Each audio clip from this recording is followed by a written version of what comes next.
Hello and welcome to Unacademy, a one-stop destination for the English medium civil services aspirants.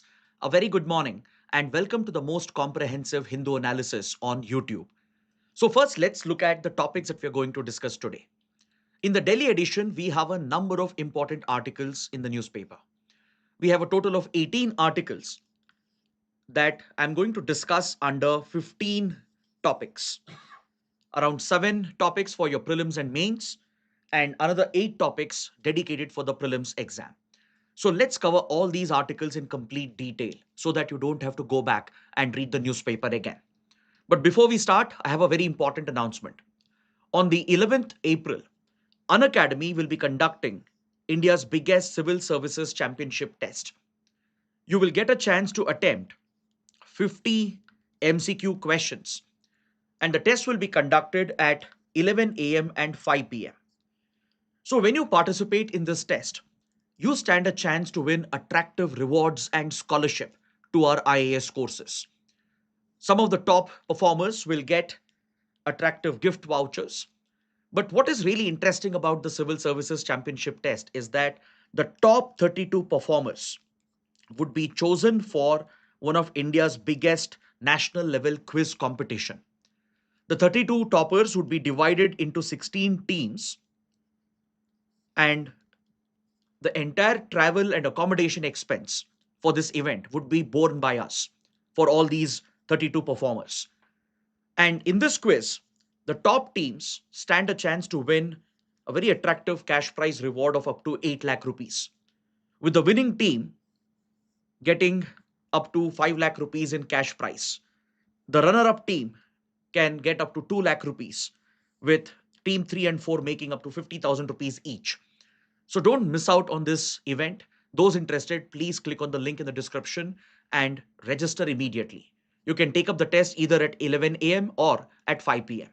With this, let's get started and look at the first article. On page number 6 and 8, we have two articles related to the prototype fast breeder reactor at Kalpakkam, which is located in coastal Tamil Nadu, which has gone critical.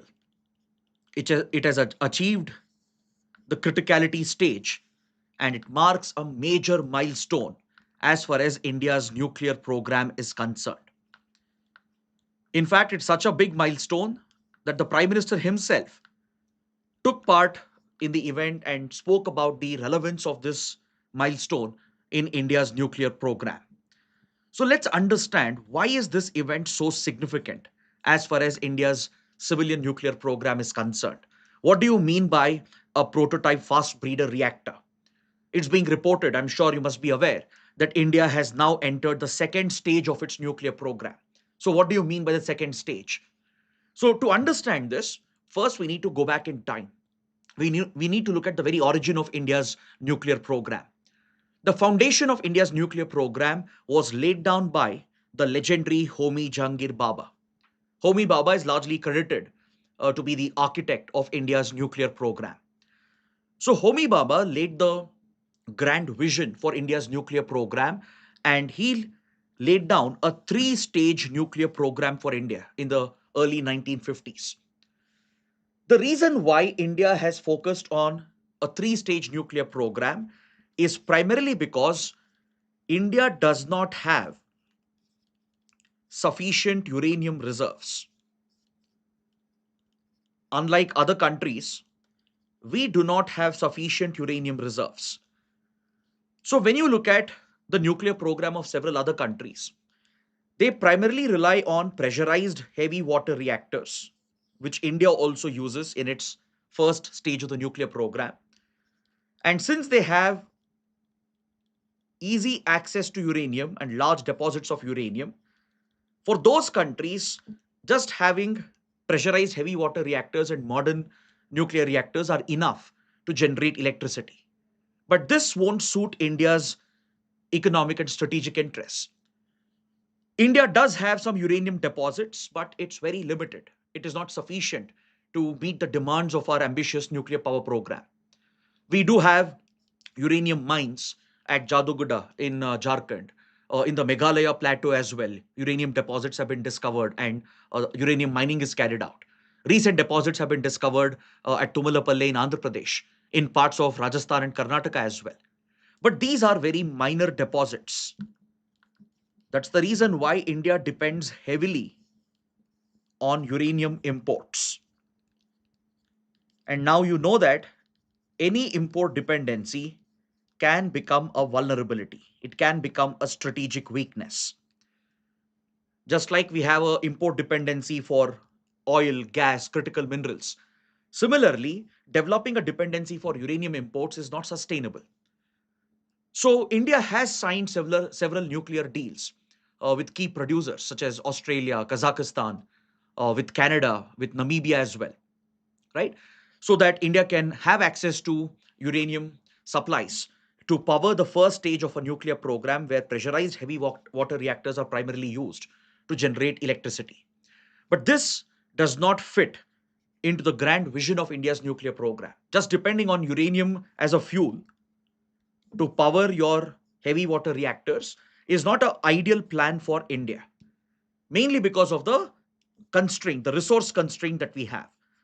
So, to achieve energy dependency, Homi Bhabha conceptualized India utilizing its vast thorium reserves, which is found in very vast quantities along the coastline of India, in the monzite sands of Kerala, as well as in parts of Andhra Pradesh, Tamil Nadu, and Odisha. India has very vast thorium deposits.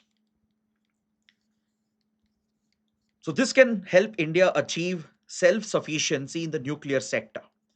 But the problem is you can't readily deploy thorium as a fuel for nuclear power generation. So that is why you need a bridge in between. A bridge between your first stage of the program, where you're relying on uranium as the initial fuel, to eventually graduate to a level where thorium can be used in the third stage of your program. And this middle stage, the bridge stage, is where the fast breeder reactors come into picture. You can see in this infographic as to how exactly India's three-stage nuclear program has been designed and conceptualized by Homi Bhabha. So, with initial backing by the then Nehru government and the subsequent governments, India has always had this grand vision over the last 7 decades to graduate from stage 1 to stage 2, eventually reach stage 3, where the vast thorium reserves in India could be used as the primary fuel in order to achieve energy self sufficiency. And each stage will fuel the second and the third stage. The output of your first stage will end up fueling the second stage, and output of the second stage in turn will help us realize the ambition of using the vast thorium reserves of India. So let's go a little deep into this topic. Let's go beyond the article as well and understand why this program is designed in such a way. Now, at least we have a basic idea, but let's understand why uranium alone is not the ideal nuclear fuel for our power generation program. See, when you look at natural uranium is primarily made up of uranium 238. 99.3% of its concentration is uranium 238, which indicates the number of protons and neutrons. Only 0.7% of it is uranium 235, which is much more fissile as compared to uranium 238. That's also the reason why uranium has to be enriched, especially if you're looking at a weapons program like what Iran has been trying to do. You need to enrich uranium to ensure that you can produce highly enriched uranium for fissile reactions, and finally you develop weapons grade uranium, which is enriched to more than 90% levels. So here we are not talking about the weapons program. We are mainly focusing on the civilian nuclear program. So natural uranium on its own is not an ideal fissile material.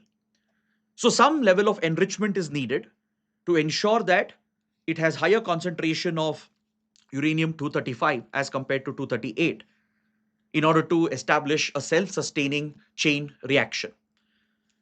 Now in nuclear fission,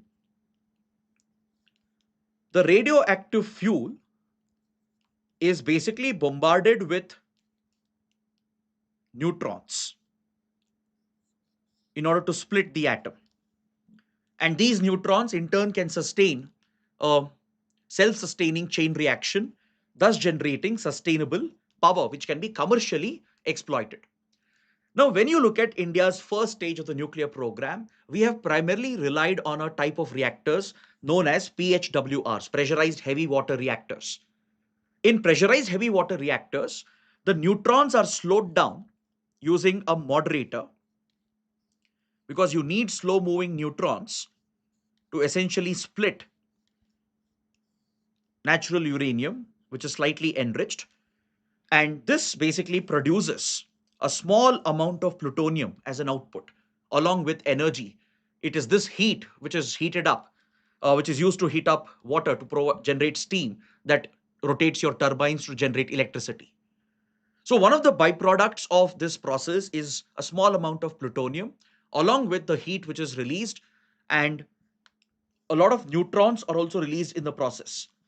It is this release of neutrons which will help in creating that self-sustaining cycle of a fission reaction.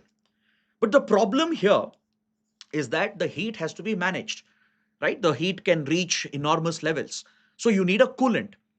So in pressurized heavy water reactors, the coolant is pressurized heavy water.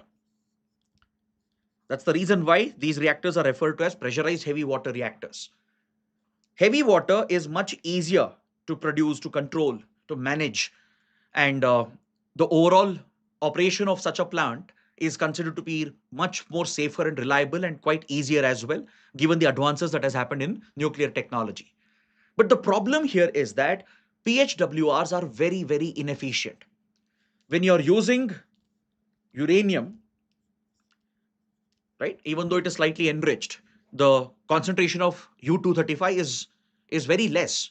And when you're using slow moving neutrons to split the atom and create a self-sustaining chain reaction, the overall energy output is very, very less. Just a fraction of the fuel is utilized. Hardly 1% of the fuel undergoes the fission reaction. The rest of it, the spent fuel, will largely go to waste.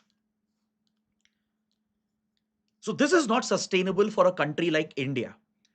Maybe other countries which have vast uranium reserves, they can focus on these kind of reactors without worrying about depleting their uranium resources.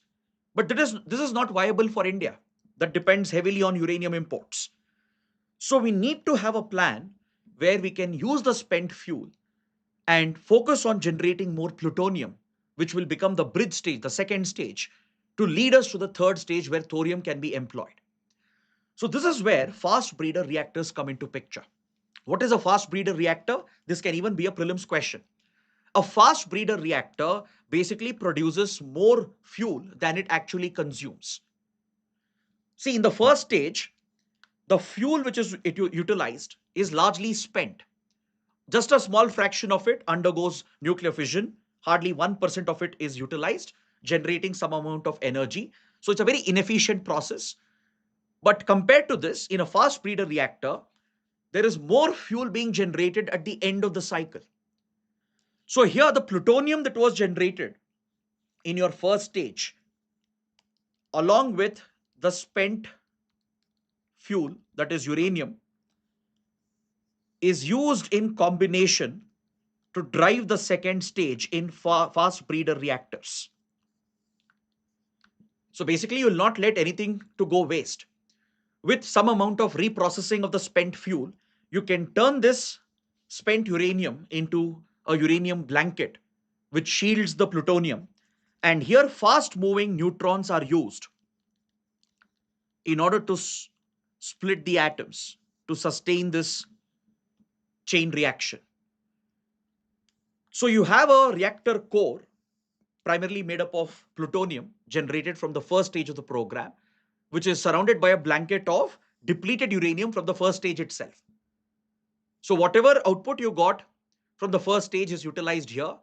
The reactor core mainly made up of plutonium surrounded by a blanket of depleted uranium is essentially split by using fast moving neutrons to generate electricity. Again, tremendous amount of heat is released, which is used to generate steam and turn the turbines. And for heat management, usually liquid sodium is employed in these fast breeder reactors. So the reactor at Kalpakkam, which has gone critical right now, is one such fast breeder reactor. It's a prototype version. That's why it's called the prototype fast breeder reactor, the PFBR. Now, controlling such a reaction, ensuring the operation happens under design limits and safety limits, and controlling the liquid coolant, the liquid sodium which is used, is a very, very big technological challenge. Because liquid sodium is very unstable. It reacts very violently when it is exposed to air and water, which means all the pipes, they have to be properly sealed with absolutely zero chance of any leakage. And that is where the challenge lies. So, in a fast breeder reactor, along with the significant amount of electricity which is generated, you also produce more plutonium and uranium, which will become the fuel for the next stage along with thorium. So, this is your second stage, the bridge that will link the first stage and the third stage of our nuclear program. Now, when you look at the complete flowchart of India's three-stage nuclear program, this grand vision of Homi Baba becomes very clear. How the fuel from stage one will essentially fuel your second stage. The byproduct of stage one, that is the uranium spent fuel and plutonium, will end up fueling the second stage of the program to fast breeder reactors. And in turn, the plutonium uranium which is generated, because fast breeder reactors produce more fuel than what they consume. And here the efficiency is 10% compared to the 1% efficiency of your pressurized heavy water reactors. Fast breeder reactors are much more efficient. They utilize almost 10% of the fuel which is used, thus producing more electricity, and they are more efficient in that regard. And finally, the output here is used to drive the third stage along with thorium, thus ensuring energy self-sufficiency for India. But the big question is, why did India took so long to achieve criticality of its second stage? See, right now, India has been operating a number of pressurized heavy water reactors, which means we must have produced sufficient quantities of spent uranium. We must have produced sufficient quantity of plutonium as well, which can be the core fuel for your second stage. But still, why did India take so long? What are the challenges that we have faced? See, there have been a mix of technological and geopolitical challenges. The biggest challenge has been the coolant, which is liquid sodium. These fast breeder reactors primarily they use sodium, which is liquefied at very high temperatures. So such liquefied sodium is very good in heat transfer.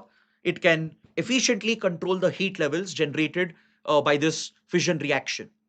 But however, as I told you, liquid sodium is very, very volatile. It reacts violently when it gets exposed to air or water, which means all the pipes that are used, the tanks where the coolant is stored, they have to be perfectly sealed. And achieving this is it in itself a very, very big technological challenge. You need specialized material, specific design, standard operating protocols. So there are a lot of operational complexities that are involved in it, which means the cost will be significantly higher as well. So this has been the technological hurdle for India. Mastering this entire process and doing it in a safe manner has been a very, very big challenge. Apart from this, we have also faced a number of geopolitical challenges, which became a hurdle for the second stage of our nuclear program. See, since 1970s, as India prioritized its nuclear weapons program by completely ignoring the Non-Proliferation Treaty, India rejected signing the NPT because of its discriminatory nature and reserved the strategic and sovereign right to develop nuclear weapons. And given the close linkage that exists between a nuclear weapons program and the civilian program, India invited international pressure, primarily exerted by the United States in the post NPT world.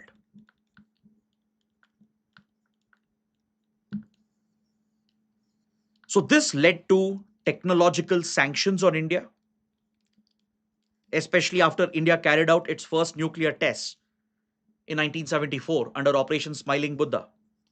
It was seen as a violation of the NPT. India was seen as a rogue nuclear actor. The US actively engaged in diplomatic pressure and interference to exert pressure on India through technological and as well as economic sanctions. And this international pressure continued throughout 1980s, 1990s until early 2000s, until the India-US nuclear deal was signed in 2005. That's why the India-US nuclear deal was such a historic breakthrough, which reset India-US relations completely. And especially after India tested nuclear weapons again in 1998 at Pokhran, India was placed under much more severe technological and economic sanctions. So this restricted access to key technologies which were readily available across the world. India could not readily procure available technologies to help us graduate to the second stage of the nuclear program. So the international pressure, the sanctions, the limited access to technology became a crippling factor. And it is also widely rumored that the United States engaged in targeted covert operations against India's nuclear and space program. It's widely believed that the CIA tried to disrupt India's nuclear and space program with even allegations of targeted assassinations of nuclear scientists and active disruption of India's nuclear program, which created number of hurdles. And this in itself became one of the biggest challenges for India. Along with that, there have been many administrative failures on the Indian side. Poor planning, cost overruns, and administrative failures have also contributed to the long delay that we have seen with regard to the second stage. Many experts believe that India's nuclear program has been impeded because of flawed procurement by the Department of Atomic Energy, which leads the program, accompanied with poor planning, with very little accountability. It has led to cost overruns. It has led to several delays in the deadlines. So even these reasons are responsible and it has to be acknowledged. Because see, the nuclear sector until recently was closed off for any private or external participation. It was retained as a public strategic sector, strictly under the government, with the Department of Atomic Energy leading the efforts under the direct supervision of the Prime Minister's office. This strategic department is held, the portfolio is held by the Prime Minister himself. So, of course, it has an element of secrecy attached to it, which has affected transparency and accountability. So, it was seen as a necessity to safeguard the secrecy and the strategic nature of the program. But this has inadvertently resulted in inefficiency in the program. Repeated cost overruns and delays, flawed procurement, poor planning, administrative mistakes, policy mistakes. Overall, the overall impact has been clearly felt on the program, which has eventually delayed India reaching this stage of criticality for its second stage. Now, what do you mean by criticality per se? How big is this development? See, right now, many people have a very wrong assumption about criticality, especially on social media. A lot of influencers are proclaiming this as the end goal in itself, right? That's not true. Criticality is actually the first step. The end goal is to commercialize the nuclear plant. Unless and until you create a commercial viability for the project, unless and until the reactor can generate commercially viable electricity, which can be transmitted through the power grid, the project will mean nothing. So the prototype fast breeder reactor at Kalpakkam going critical marks a very big milestone. There is no doubt about it. It means India has now entered the first step of the second stage of the program. We have entered the first step of the second stage of the program. So that is indeed a milestone to be celebrated. But there is still a long journey ahead. The journey is to now commercialize this, expand the fast breeder reactor program, primarily at Kalpakkam, ensure that it becomes commercially viable. See, criticality is just about establishing a self-sustaining nuclear chain reaction, right? Where one fast-moving neutron splits the uranium blanket formed by the spent uranium and splits the core of plutonium, which releases more plutonium, uranium, and more neutrons. These neutrons, in turn, will bombard the other readily available nuclei, triggering a self-sustaining chain reaction. So, achieving this stage is called criticality. So, this is not the end goal. This is just the first step based on which you will make this plant operational. But this will take several months to several years. Because right now, the engineers will focus on maintaining a stable criticality stage. They will ensure that for several months going ahead, the criticality is maintained to sustain the self-sustaining chain reaction. And they'll see whether all the safety standards, operational requirements, the design requirements are being met. Only then the power generation capacity will be increased to its full capacity. This could easily take a minimum of 2 to 3 years. So by the time this reactor goes commercial, it could be at least 2029. It will take at least another 3 years minimum to ensure that this project becomes commercially viable. So theoretically, fast breeder reactors, they sound good on paper, but implementing it is a different challenge altogether because of the technological complexities, the cost involved, and the challenges that come up. That's where commercialization of fast breeder reactor technology is very, very challenging. And many countries, they don't experiment with this. Those who have tried, some of them have burned their hands. Take, for example, Japan. Japan had a very popular nuclear facility at Monju, which was a fast breeder reactor. But the leakage of the coolant triggered a fire accident, and it took several months to plug the gap. Eventually, the commercial viability was lost, and the plant was shut down in Japan. Then in France, there is a very large breeder reactor, one of the world's largest breeder reactors existed in France. But even there, the cost overrun and the operational difficulties involved made the project very unpopular. And eventually, France has shut down the fast breeder reactor program. Today, it's only Russia which operates a fleet of fast breeder reactors. Japan and France, which have tried them, they have shut down the program because of accidents, because of cost overrun and operational complexities. So now India is entering as a serious player. Yes, the theoretical logic is definitely right that this could be a bridge stage for us to make use of the thorium reserves that we have as we can enter the third stage of the program. But achieving this goal will take many more years and decades of effort because ensuring the commercial viability of fast breeder reactor itself will take many more years. And from here, graduating to the third stage could take several decades as well. But definitely, India is on the right path. But this is a time to introspect and address some of the inefficiencies and the mistakes of the past. For example, look at the cost overrun. The initial budget that was approved for the FBR project at Kalpakkam was around 3,500 crores. Right now, the budget has shot up to 8,000 crore plus, which is more than twice the cost that was initially approved. The project is 16 years behind schedule. It was supposed to go critical 16 years ago. And after several postponement in the deadlines, the Department of Atomic Energy and the Kalpakkam facility, they had committed that the project will go live by 2022 and it would be commercially viable. So it has not happened, right? In 2026, criticality has been achieved. So at best, this plant can go commercial by 2029 when it can be fully commissioned. to generate power to its full capacity, where it can start supplying the power to the power grids.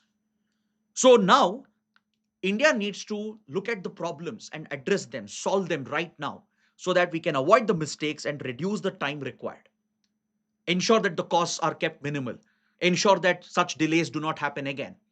So for this, India will have to bring in more transparency with regard to regulation of the nuclear sector.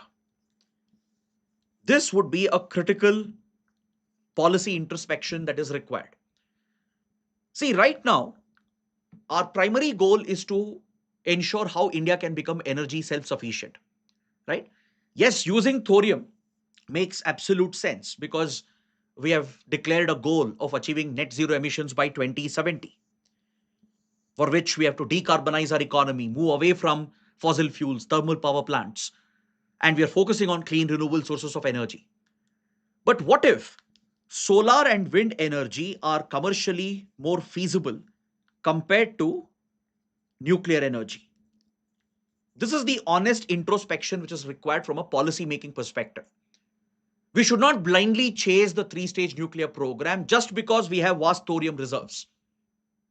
See, it has already taken nearly more than 4 decades to reach the second stage. What if we see more hurdles in the coming years and decades and the projects simply get delayed and public capital, which is so precious and scarce, is wasted on these projects? What if similar results can be achieved by focusing more on solar and wind energy projects?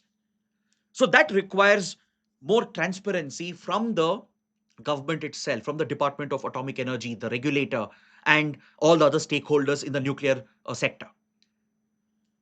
But of course, solar and wind energy have their own limitations. First of all, power from solar and wind energy is intermittent, depends on weather conditions.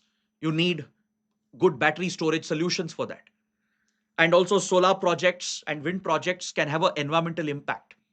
For solar projects, you need large tracts of land for which maybe the forest and green cover may have to be cleared out. Wind projects also they have an impact on biodiversity, especially on birds. So keeping that in mind, focusing on nuclear projects, giving a significant share for nuclear energy in our energy basket makes absolute sense. But should we blindly chase the third stage of the program just to utilize the thorium reserves that we have, even if these projects don't make economic sense? So that is where a proper introspection is needed and the right policy decisions have to be made, depending on which the budgetary allocations would be decided. So right now, nuclear power contributes around 3% to our overall electricity generation, which is happening. As of now, the installed capacity of nuclear power is close to 9 gigawatts. The government has set a very ambitious goal to raise this to 100 gigawatts by 2047. This is the Viksit Bharat goal to ensure that nuclear power accounts for 100 gigawatts in our energy basket by 2047, which means we have to increase our nuclear capacity by more than 10 times. Right now, the total installed capacity is barely 9% at 9 gigawatts. And you need to increase this to up to 100 gigawatts. So this will require substantial investments and further maturing of our nuclear program. Of course, we can continue relying on the pressurized heavy water reactors, but that requires sustained uranium imports. We have secured deals with Canada, Australia, Kazakhstan, and Namibia, which can take care of that, but it will always create an import dependency. So if the nuclear sector is made more transparent and accountable, then such introspection can happen and the right allocations can be made.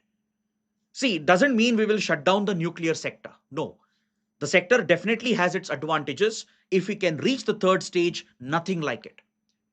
It would be a huge economic and strategic milestone for India if we can use thorium reserves that are widely available in our country that will significantly reduce our energy dependency. Right? It will reduce our import dependency as well. But if solar and wind can offer the same solution at a cheaper cost with quicker timelines, maybe there should be a slightly higher allocation for solar and wind with a slightly reduced focus on nuclear energy. So it's about the proportion in the energy basket which has to be decided. But for that, you need to revamp the regulatory framework. Without that, it can't happen. The Modi government deserves the credit for the Shanti Act, which has brought some liberalization to the nuclear sector. Through the Shanti Act, India's nuclear liability law has been brought in line with global standards prescribed by International Atomic Energy Agency.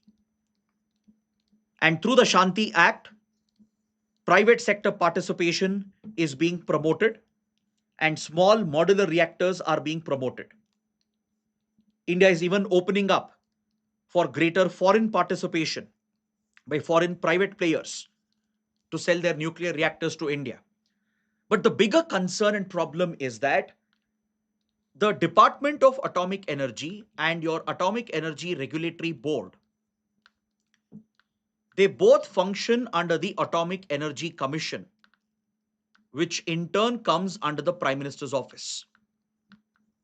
So this is a direct conflict of interest where the promoter is also the regulator of the sector. Ideally, you would require an independent regulator. The Atomic Energy Regulatory Board should have been an independent entity, but it is not. Both Department of Atomic Energy and the Regulatory Board function under the Atomic Energy Commission, with the PMO exercising direct control over them. So this is where transparency and accountability gets affected. So if this can be resolved, if the regulator can be made independent of the government, and parallelly the government can push more projects through the Department of Atomic Energy, then better regulations can come in place. The policy mistakes can be avoided, the cost overruns, the delays can be avoided, the right decisions can be made. If required, we may have to reduce the priority on nuclear sector, focus more on solar and wind.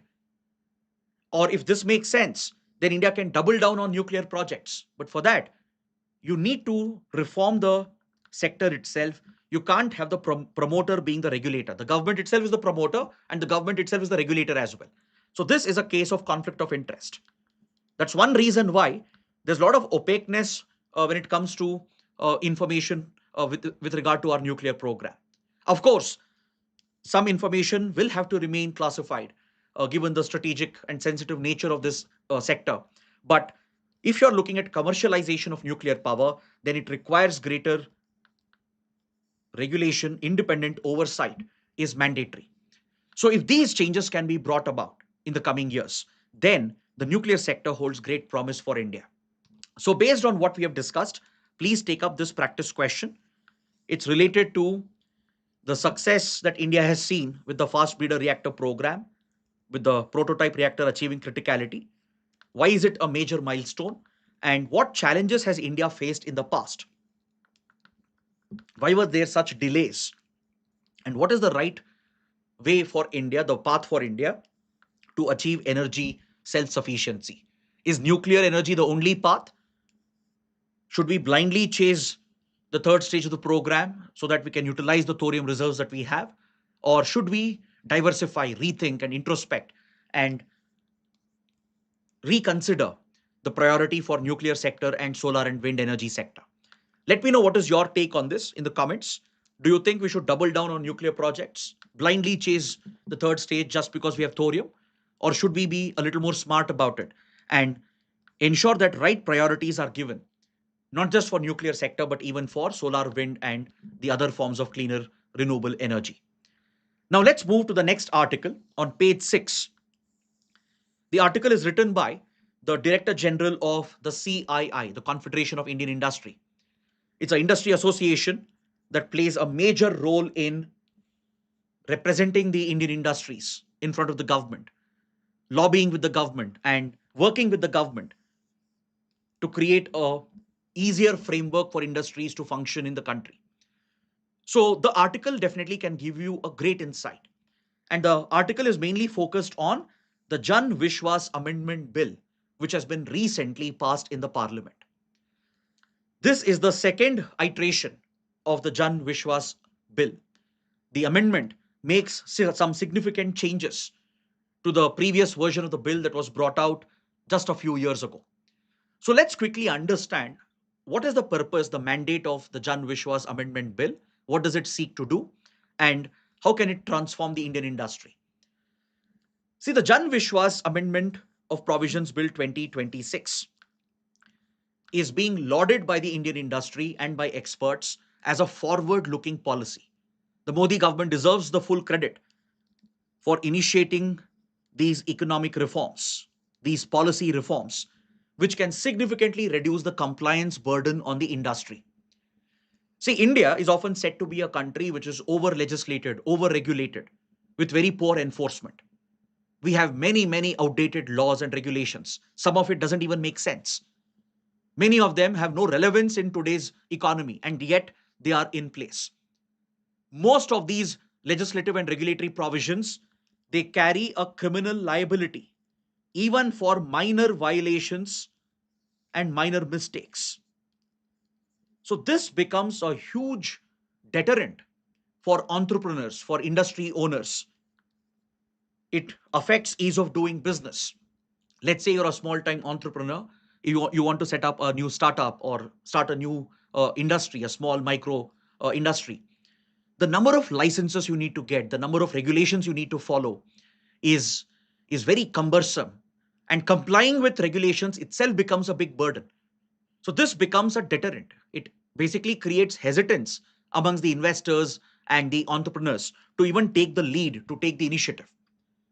Because even minor violations have been criminalized in our country, and it carries the risk of jail if you're convicted for these offenses. Let's say, for example, you take the pharma industry. In the pharma industry, let's say some right documents were not maintained.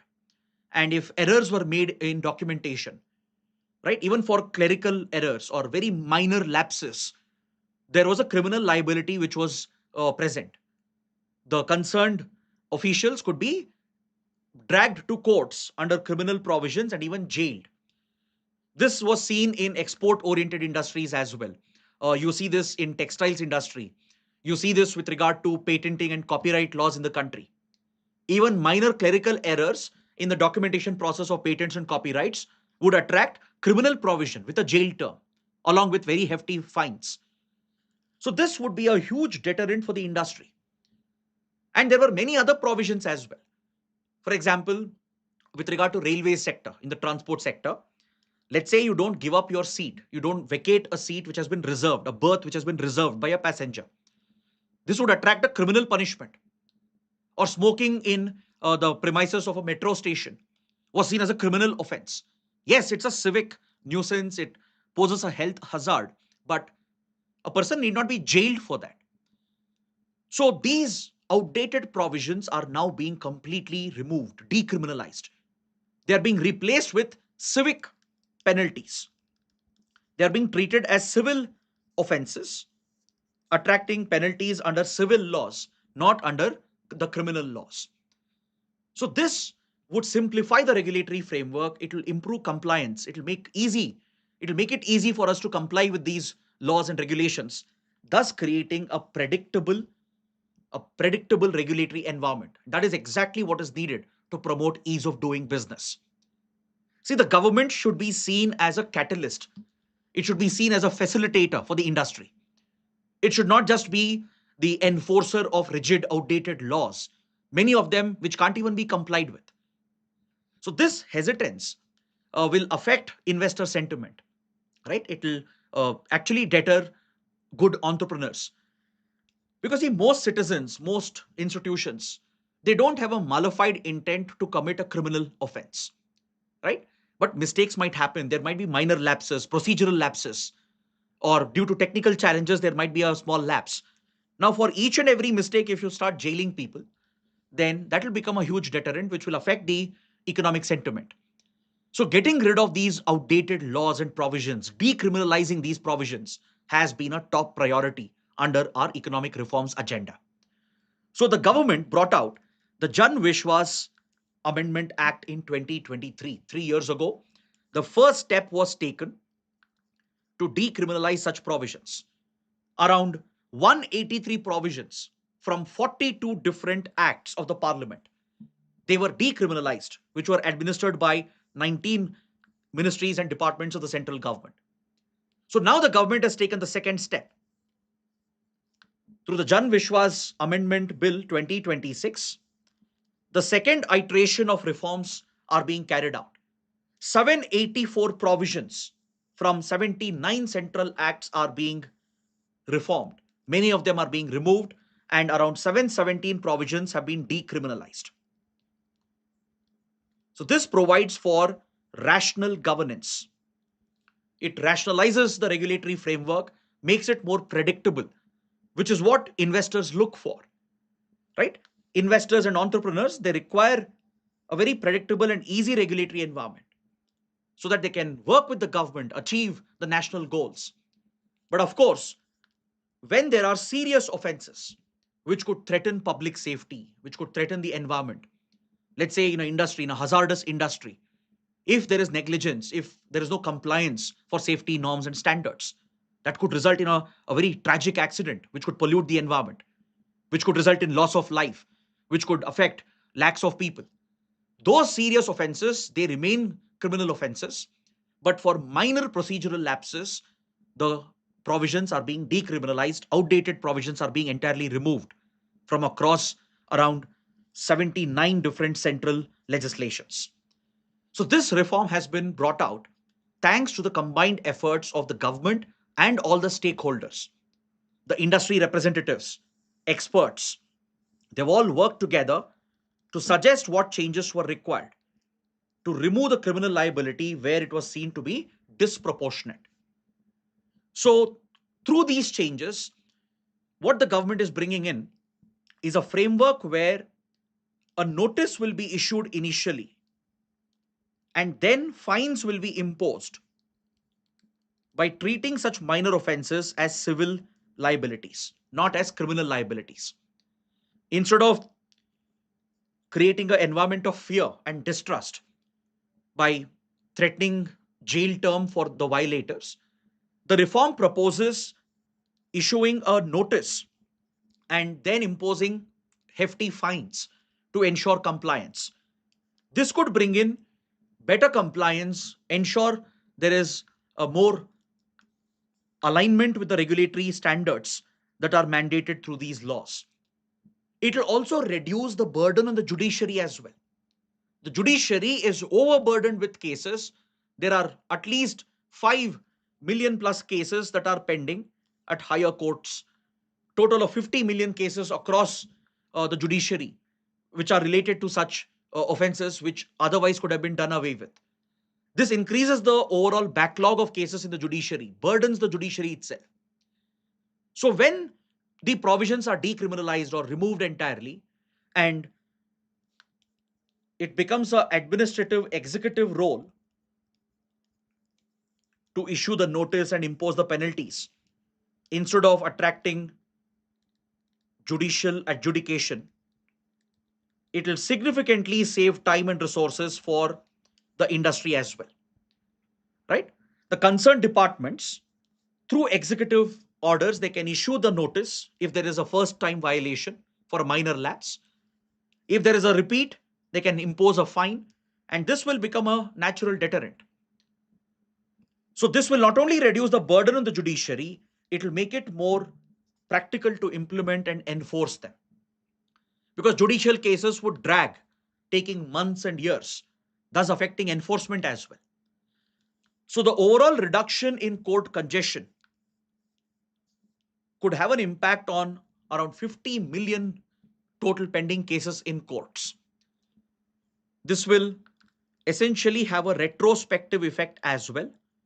Many of the pending cases can now be easily resolved because of the decriminalization, and it will overall reduce the burden on the judiciary. So now it will become an executive government responsibility to ensure that the right time notices are given. These are called improvement notices. If there is a first time violation, right, improvement notice is given so that they can plug the inaccuracies and the inefficiencies in the system and ensure better compliance with the laws and regulations. If there is a second time violation, proportionate fines can be levied. But for serious offenses, criminal liability will remain, where national interests are threatened, public safety is threatened. For those serious offenses and violations, criminal liability will remain as it is. That is not being touched. Only for minor procedural lapses, this relaxation is being provided. And this will be a big boost for business opportunities, for ease of doing business in the country. So please take up this practice question based on this major economic reform, which is widely welcomed by the Indian industry. Now let's move on and take a quick look at some of the developments related to the US-Iran-Israel war. Yesterday, we spoke about the 2-week ceasefire that has been announced between US and Iran. I told you that Israel also has agreed to commit to the ceasefire, and it was supposed to bring the hostilities to an end, at least for the time being. And Pakistan is gearing up to host the peace process. According to reports, tomorrow, US Vice President J.D. Vance is likely to lead a team of US negotiators to Islamabad, where they interact with Iranian representatives, most likely to be led by the Iranian foreign minister. And this process is expected to yield a long-lasting, peaceful solution.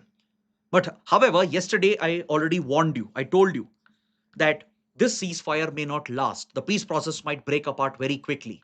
And that is exactly what has happened in the last 24 hours. Even after the ceasefire was announced, the actual conflict has not ceased. Iran was targeted again, and Iranian interests have been targeted, especially by Israel. And Iran has continued to retaliate. In fact, there's a strategic island, which we'll discuss under the prelim section, where Iran has key energy facilities called the Lavan Island. Reportedly, Israeli strikes were carried out on the energy infrastructure of Iran after the ceasefire came into place. So Iran has retaliated with strikes on Kuwait and UAE. Then Israel's attack in Lebanon has continued because Iran was expecting all the operations to cease. Iran was expecting that the war on all the fronts will come to a halt. This is what Pakistan also had highlighted as a mediator, that as part of the ceasefire for the 2 weeks, US and Israel should commit that the war will end on all the fronts, not just against Iran, but even against the Hezbollah in Lebanon or even against the Houthis in Yemen. So war across fronts in West Asia should have come to a halt. That was Iran's understanding. That's what Pakistan as a mediator was also pushing. But US and Israel reject this assumption. US and Israel have said no such commitment has been made. Meaning there is a clear divergence between what US is saying, what Iran is saying, what Israel is saying. So this ceasefire is very, very fragile. Though US claims that the ceasefire has kicked into effect, on the ground there is absolutely no change being seen. Though the scale of attacks against Iran has definitely gone down, the war has escalated in Lebanon, and Israel has carried out a major escalation in the last 24 hours. So Tehran has refused to open the Strait of Hormuz. After stating that Hormuz would be open with immediate effect, Iran has said that it's not going to open Hormuz unless and until Israel commits to all the promises made under the ceasefire agreement. So this brings us to the question, why does such confusion exist? President Trump says something else every few hours. His defense secretary, Pete Hegseth, he goes on making very rhetorical, controversial statements. Iran keeps on taking a different position again.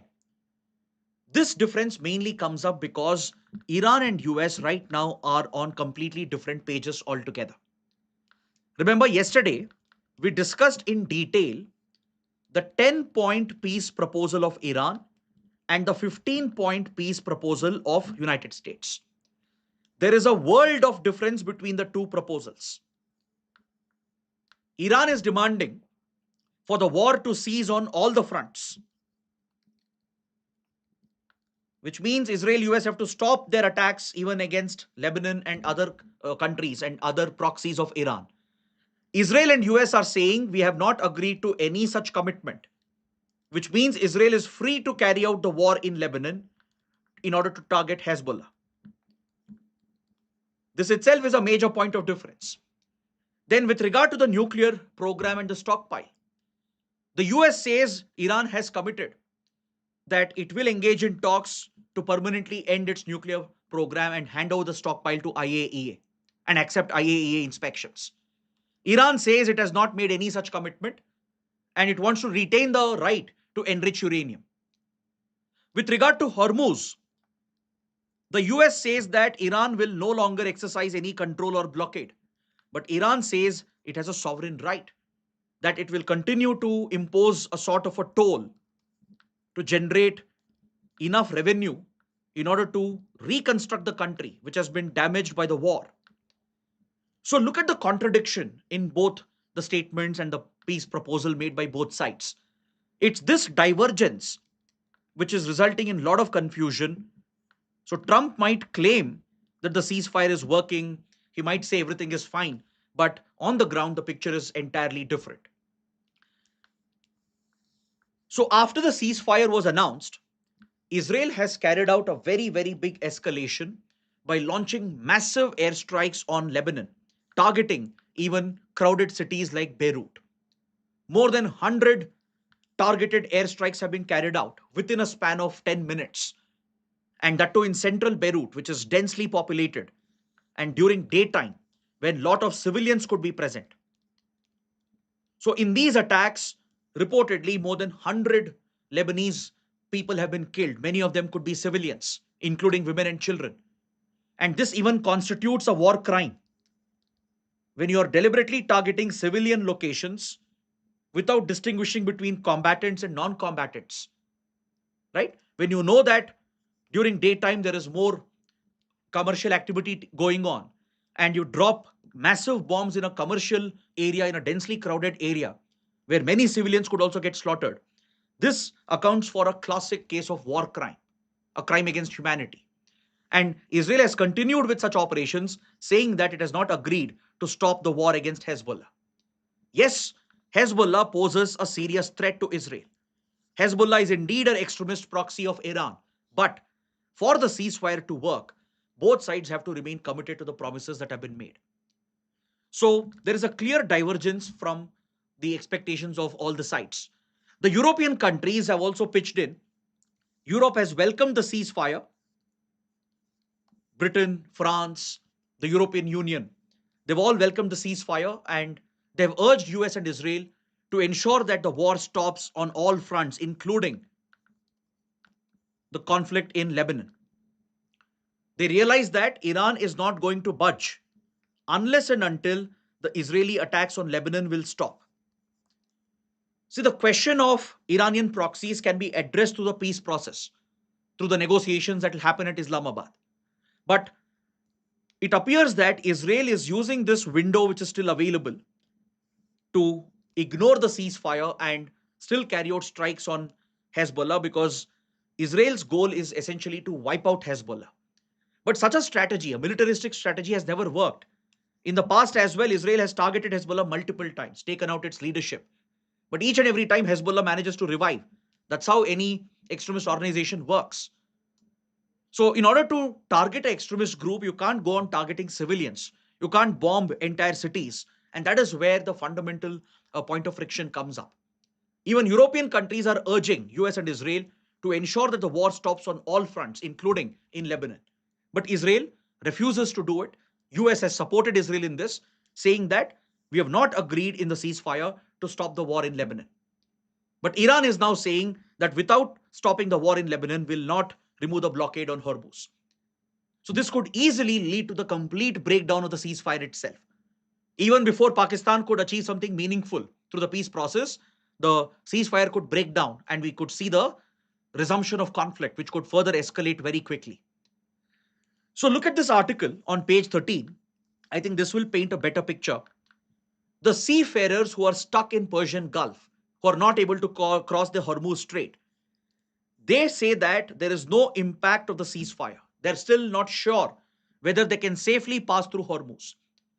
Because see, the IRGC has exercised complete control over the passage of the vessels. They have placed several conditions. The few vessels which have managed to get through, they have to get permission from IRGC, and they have to follow a certain route prescribed by IRGC, where they hug the Iranian coastline so that IRGC can monitor the vessel. And Iran has sufficient weapons to easily target such vessels which might be breaching Iranian guidelines. Iran can deploy anti-ship missiles, drones, or Even the coastal artillery and the mines it has placed in the region to target the commercial vessels. This indeed is a violation of international law. It is a clear violation of freedom of navigation that's guaranteed under UN Convention on Law of the Sea. That's exactly what India has also been urging, that Iran cannot hold the world hostage. India has a valid point that Iran cannot exercise such aggression on a critical passageway and hold the global economy hostage to create leverage for itself. So, right now, because of all the uncertainty and the lack of clear guidelines from Iran or US, it has affected the vessels which are still stuck in Hormuz. None of them are taking a risk because their lives are going to be in the line of fire. Plus, who will pay for the war risk premium, which runs into millions of dollars? So, the ceasefire alone does not solve anything, right? The International Maritime Organization is working with the shipping industry and the other stakeholders to try and come out with a set of guidelines to ensure passage through Hormuz. But Iran is unlikely to allow the passage of vessels until there is some clarity from US and Israel on their commitments. So, as of now, Hormuz remains effectively blocked. Though the ceasefire agreement says that Iran will immediately open up Hormuz, it has not happened on the ground. And also, thanks to Israel carrying out these blatant attacks against Lebanon, Iran has now hardened the position, saying that we are not going to lift the blockade and will continue to toll the ships that might pass through Hormuz. So, this will have a cascading effect on the global economy, lasting several months and years. We also have an editorial and a detailed article on how the limits of American power has been exposed in this conflict. See, Trump might claim all the victory he wants, right? US says they have achieved all their military objectives. Many Indian influencers also align with this, stating that Iran has been decimated. But please understand, the US has spent hundreds of billions of dollars by now, primarily to take out a outdated air force and navy and military infrastructure. Iran, if you know anything about Iran, it has never relied on its traditional armed forces. Iran's key weapon has always been the IRGC, and the IRGC remains intact. The regime remains intact, though the leadership has been decapitated. The fact remains that destroying the outdated air force, navy, and military structure of Iran achieves nothing. In fact, it has ended up strengthening the regime and the IRGC's control, and that again exposes the limitations of American military power. You don't win wars just through your military might. It requires a combination of tactful diplomacy, ensuring that you achieve your political and strategic goals. And US and Israel have not managed to achieve this. They probably underestimated Iran's capabilities. And reports also make it very clear that it was Netanyahu who pushed Trump to resort to military action against Iran. And now both US and Israel are realizing the limitations of this strategy. They might have militarily weakened Iran, but the point is, Iran was never a major military power as such.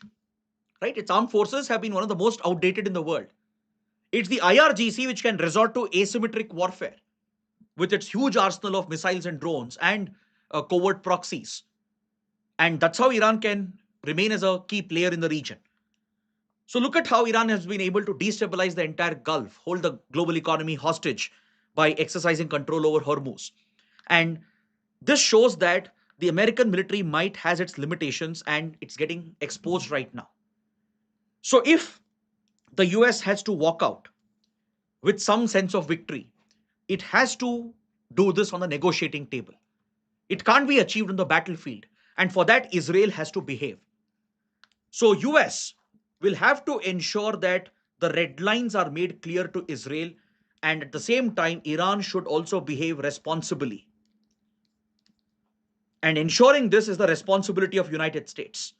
Trump simply can't walk away from this because he started this unnecessary war.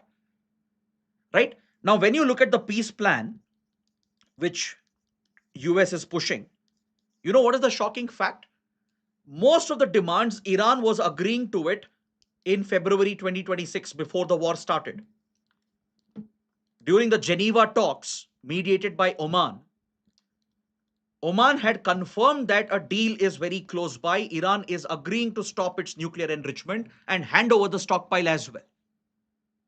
Now, if they're achieving the same result after this war, then what was the point of this conflict? Without the war, Iran probably was just days away from agreeing to the same deal.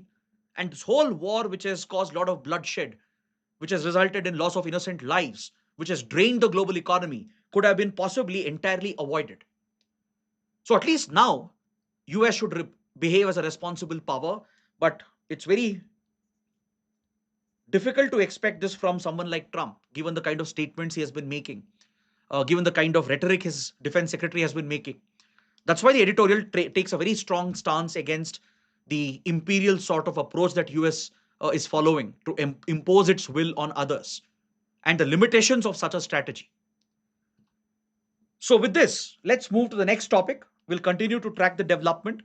And as I promised yesterday, later I'll bring out a separate video on the role of Pakistan as a mediator, because that requires a separate discussion as it contains a lot of interesting and important details that are relevant for our exams.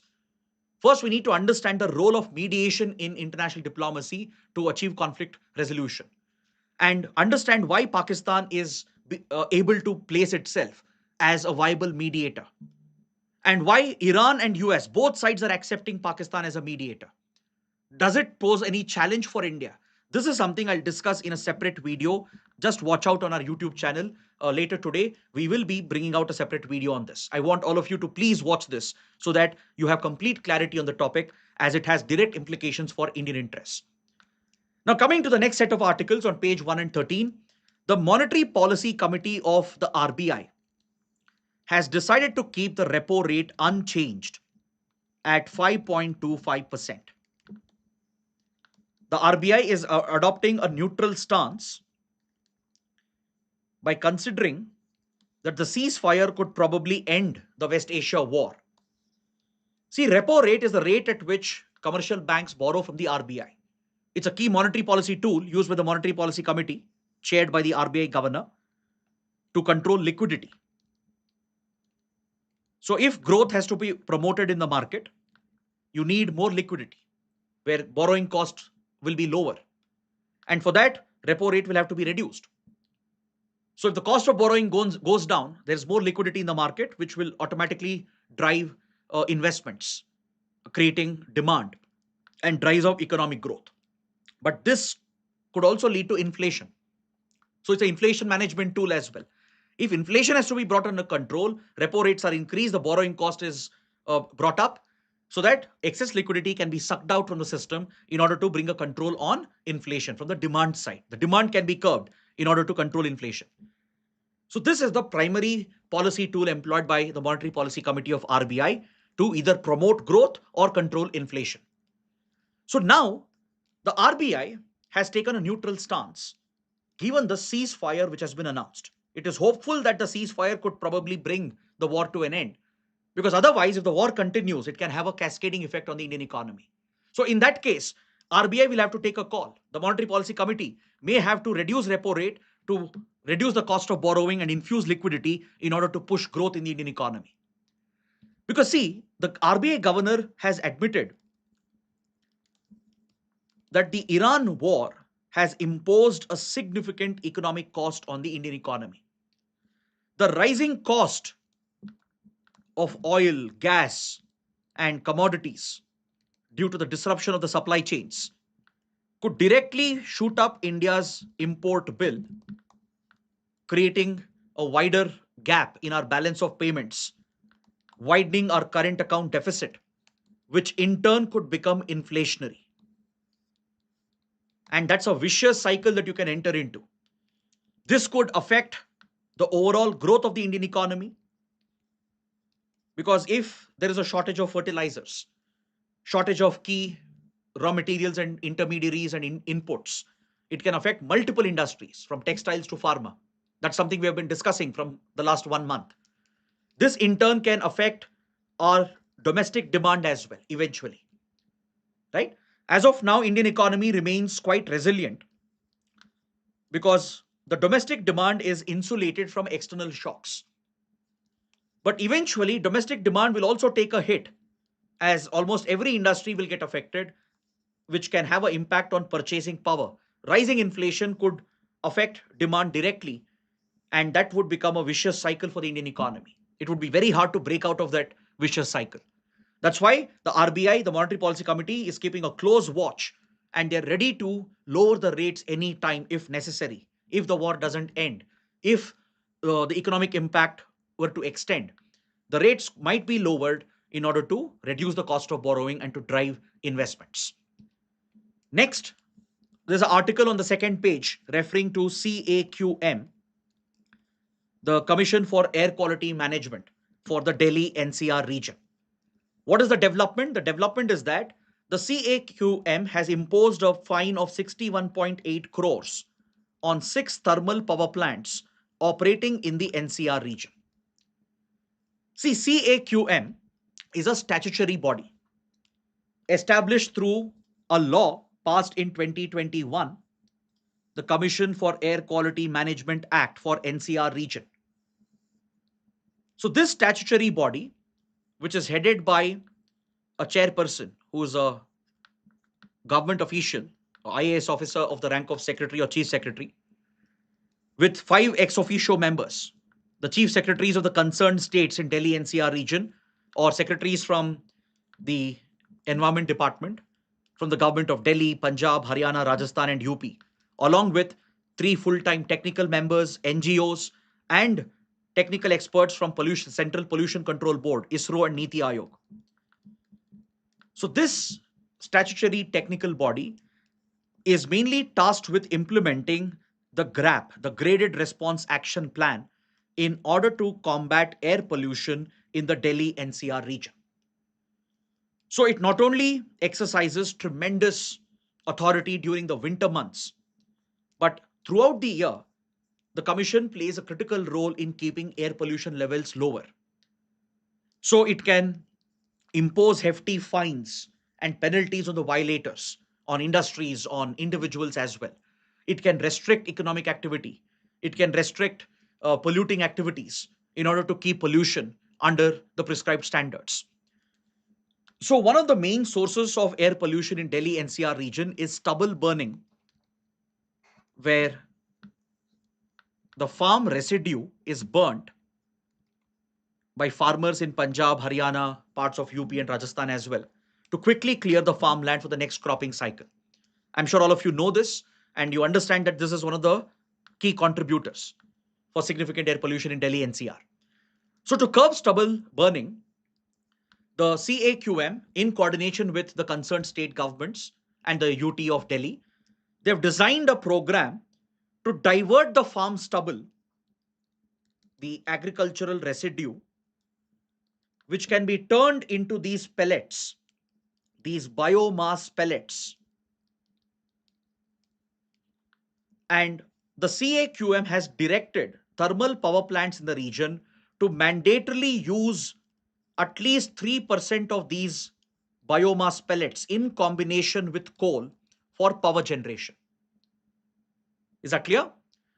The stubble which is picked up from the agricultural farms will incentivize the farmers, as they can earn additional income on this. So instead of setting fire to the farm field post harvest, they will hand over the stubble to the concerned institutions, which can turn the agricultural residue into these biomass pellets. And for this, a market has been created by the CAQM. Thermal power plants in the region are mandated to mix coal with at least 3% of these biomass pellets. But some thermal power plants have violated this. They have not followed this mandatory guideline. They have not used enough biomass pellets in violation of CAQM guidelines. And that is why this hefty penalty has been imposed on 6 thermal power plants. So please understand the concept of using agricultural residue in thermal power plants and the role and composition of CAQM. Next, a quick update. India has withdrawn from its bid to host COP33, the Conference of Parties 33, which India was supposed to host in 2028 under the UN Framework Convention on Climate Change. During the 2023 Climate Summit in Dubai, PM Modi had announced that India would like to host COP33, which will take place in 2028. So the last COP took place in Brazil for 2025. This year, it's being hosted jointly by Turkey and Australia. Next year, Ethiopia is going to host the COP for the climate change summit. And for 2028, there were two countries which had applied for the bid. One was India, the other was South Korea. So now India has decided to withdraw from the bid, leaving only South Korea in the race. See, this is a report by the Hindu, not officially announced by the Ministry of Environment, Forest and Climate Change. But however, the Hindu clarifies that it has been independently verified. So based on that, if we try to understand as to why India is withdrawing its bid, because this would have been a high profile event. If India were to host it, we could have given direction to the climate change talks. Because the last time India hosted the climate change summit was back in 2002, when it was a very low key affair. It was not as high profile and important as it is today. So why is India letting go of this leadership opportunity? According to the report, it could be because of the new commitments that India has announced. Remember, we have recently discussed India has revised its nationally determined contributions. We have upgraded our voluntary targets under Paris Agreement.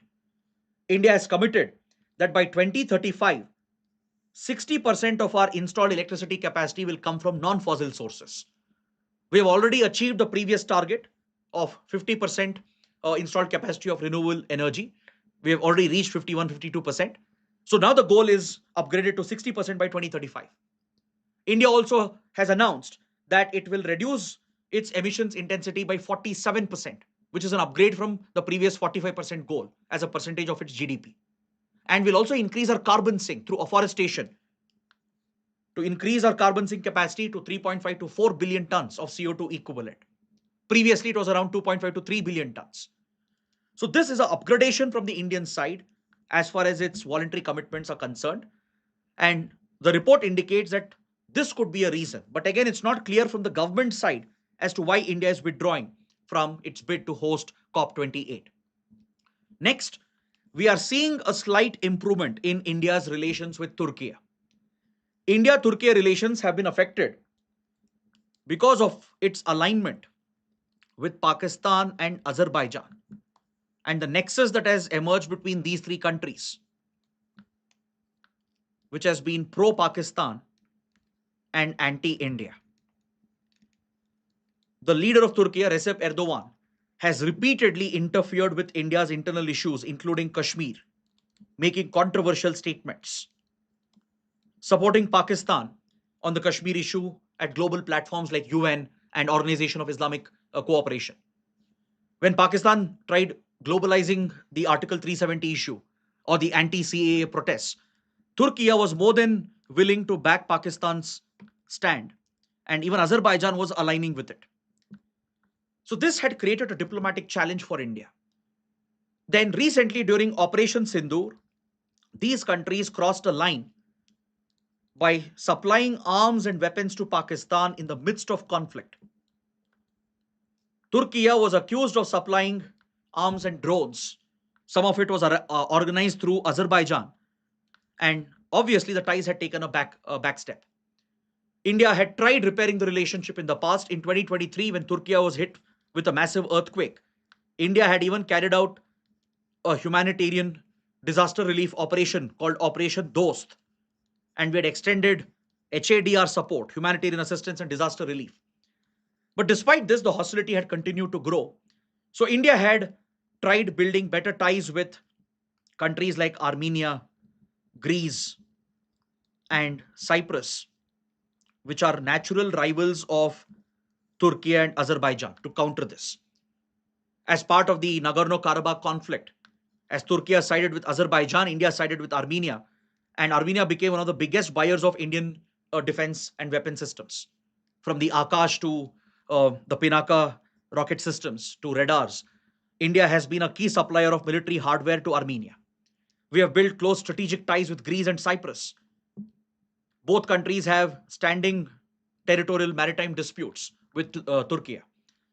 So after all this disruption, now we are seeing a pragmatic realignment because see, West Asia has changed fundamentally because of the Iran war. India and Turkey previously enjoyed very good relations as major powers. They have helped shape the policy in the region, stability in the region. So now both sides are looking to keep their differences aside, and a foreign office consultation has taken place where they're discussing areas of cooperation from trade to technology to people relations so that they can coordinate on the key strategic issues that are affecting West Asia and repair the damage in the relationship. So this could be a positive development which can even help India to wean Turkey and Azerbaijan away from the Pakistani sphere of influence. Now, coming to the prelim section, let's take a quick look. We have this article on page 2 that refers to lead contamination reported near battery recycling units. See, batteries, especially lead acid batteries, they are very, very hazardous to the environment. They contain lead, which is a dangerous heavy metal. So, a study conducted near battery recycling units, especially near Delhi, has found very serious contamination of the soil and water. Lead concentration of 100 ppm to 43,000 ppm has been reported. And please understand, there is no safe level when it comes to lead exposure.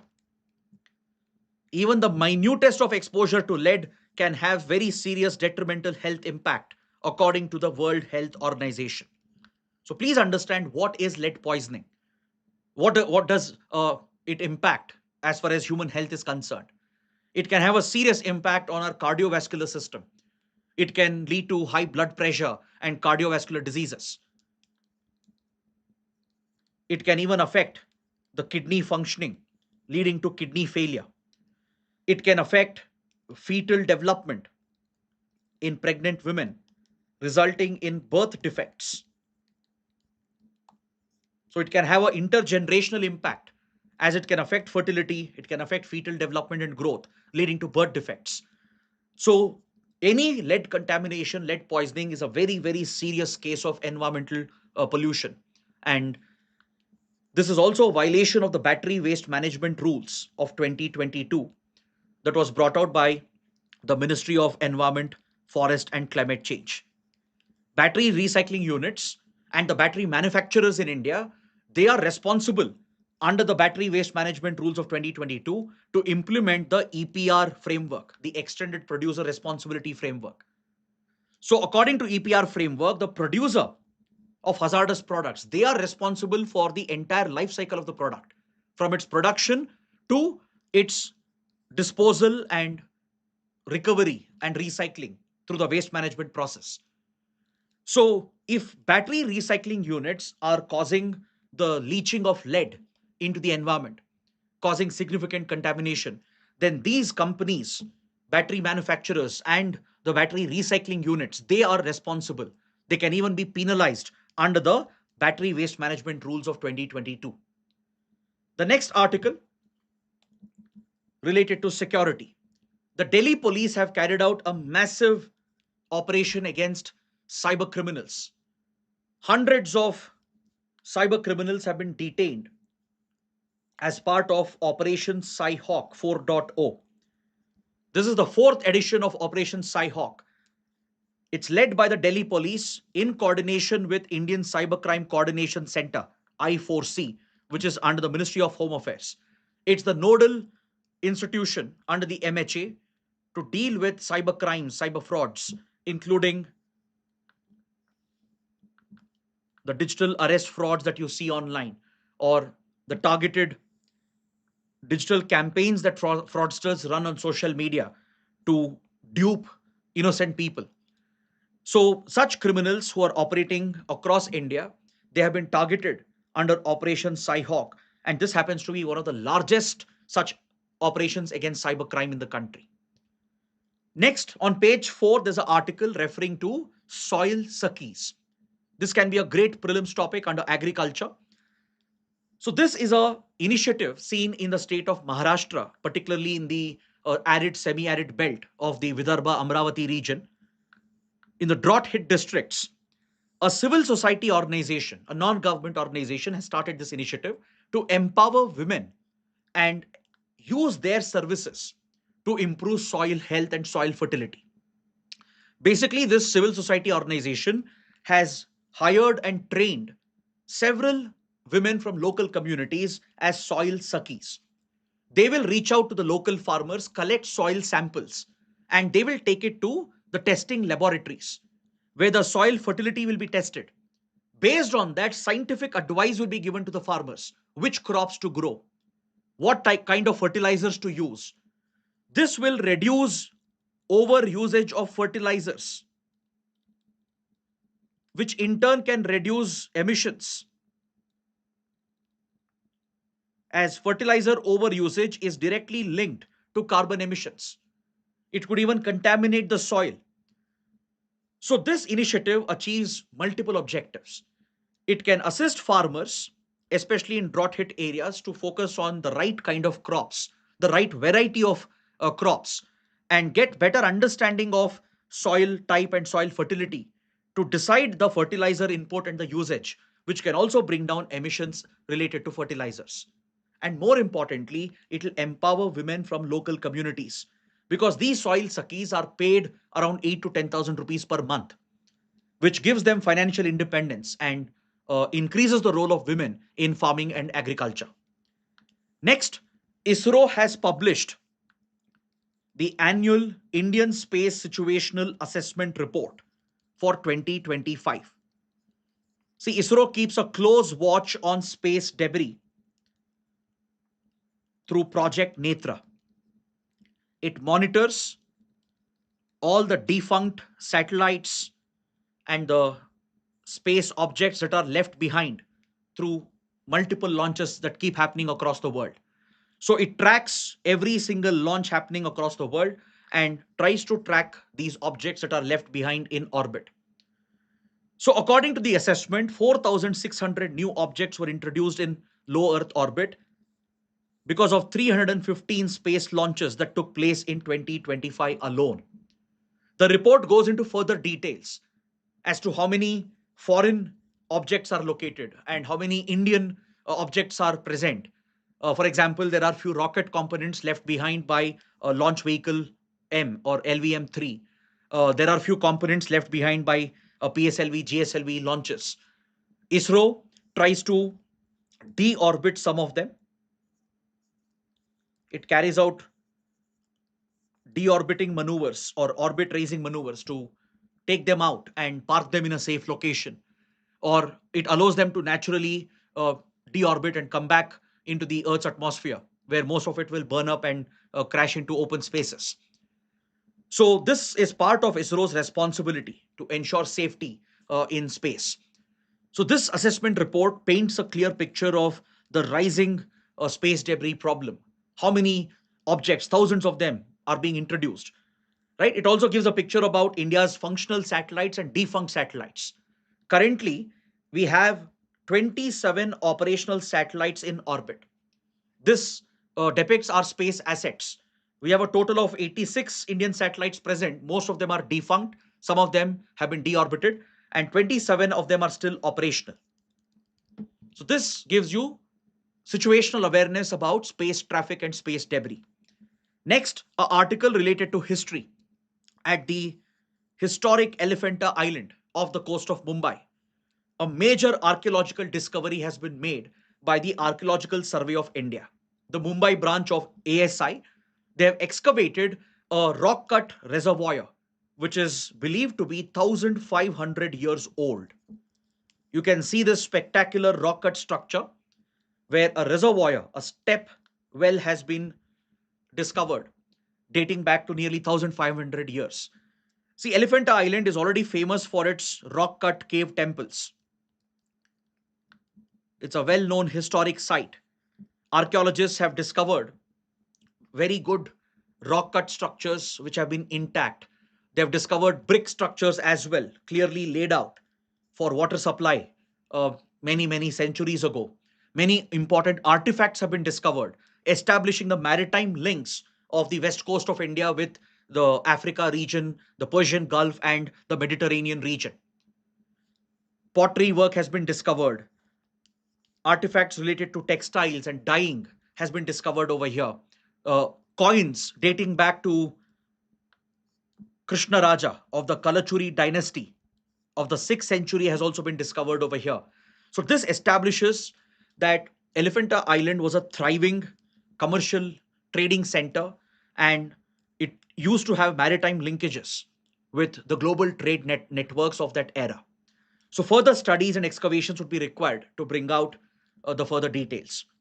Next, the Cabinet Committee on Economic Affairs, which is chaired by the Prime Minister of India, has approved two major hydroelectric projects in Arunachal Pradesh. So please note down the names: the Kamala Hydroelectric Project and the Kalai 2 Hydroelectric Project. These projects will not only help address the energy requirements of Northeast India, it will not only increase the capacity of clean renewable energy in India, it also has a strategic angle to it because of its location.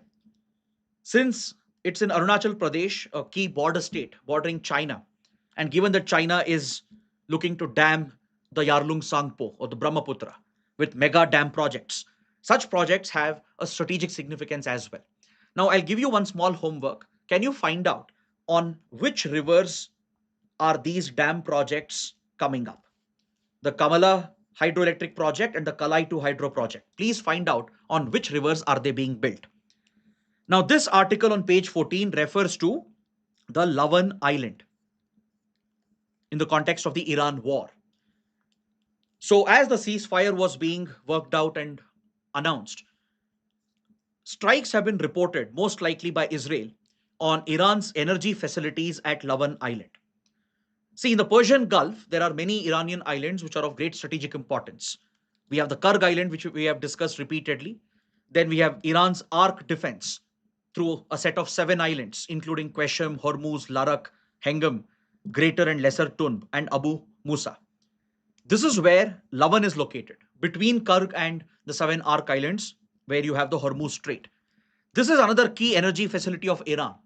This is where Iran's highest grade oil is brought for exports. There is a nearby oil field in the South Pars oil block from where high quality oil is extracted, and through pipes it is supplied to Lavan, where refineries and export facilities are located.